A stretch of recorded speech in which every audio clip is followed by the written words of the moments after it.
All right, so the average worker, repeating now, has lost roughly $3,400 worth of annual income since President Biden took office. Congressman Mike Garcia, Republican from California, yet there are Republicans in California, it's extraordinary, but Congressman joins us right now. I know you're moving to cap spending. That's your idea for ending inflation. How's that going to work, Congressman? Because, you know, the Democrats are not going to let you cap spending. No, absolutely not. Look, first of all, welcome back to 1978.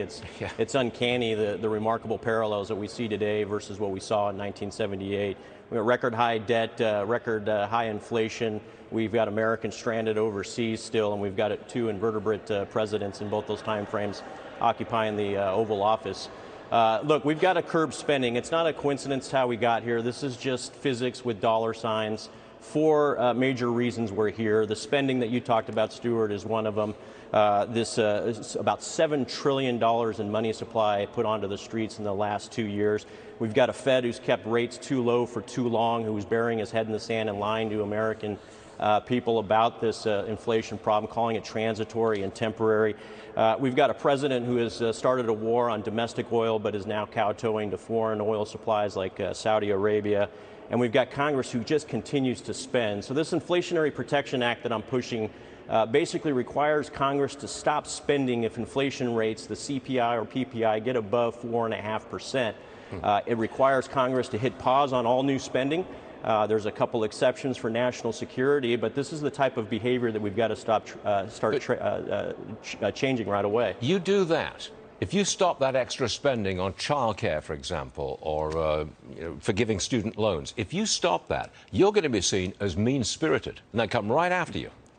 That's right, and they've weaponized American taxpayer dollars. They're now using American taxpayer dollars as a blank check to get reelected, to offset their lack of popularity on the policies and the results of those policies. They're now trying to buy American favor back, and it's driving us into the dirt economically, and the American people are feeling it. The middle class, the younger generations, there's no way they can survive with 9–10% inflation, with real wages going down the way they are, and the cost of living, especially in states like California, where it's just absolutely oppressive. But Californians don't see it that way. I mean, Californians don't see it that way, do they? It's changing, right? We're seeing the pendulum start to come back. People's eyes are starting to open up to the results.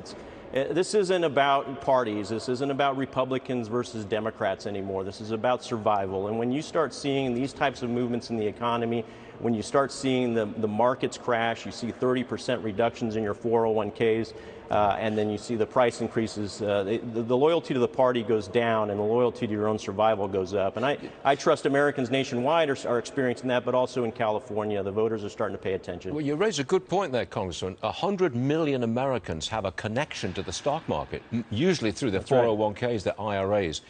And most of them are down a quarter to a third on their pension money. Surely there are political angles to that. Absolutely. I mean, even if you're a strong union worker who has historically supported a Democrat, you're now looking at your 401k and your retirement funds being underfunded and not being committed to effectively. And so this is a problem for them as well. And again, this is driven by the policies of the left. This has nothing to do with a lack of jobs, a lack of planning. This is literally intentional grounding of our economy by a very progressive left that has no understanding of how to run a business and much less how to manage an economy. This last week, we were in markups in the Appropriation Committee where we saw an average of 12 to 15% increase year over year on all 12 spending bills. This is on top of last year's spending bills that were on average 15 to 20% over that. Oh. So if you have inflation that's 9% and government funding and spending that's going up 10 to 15%, that's only going to aggravate the inflation problems. And if you have rates below inflation, as you know, that doesn't help either. California, a California Republican, Congressman Mike Garcia, thank you so much for being on the show. Thank you, Stuart. Good to see you. Appreciate Thanks you. a lot.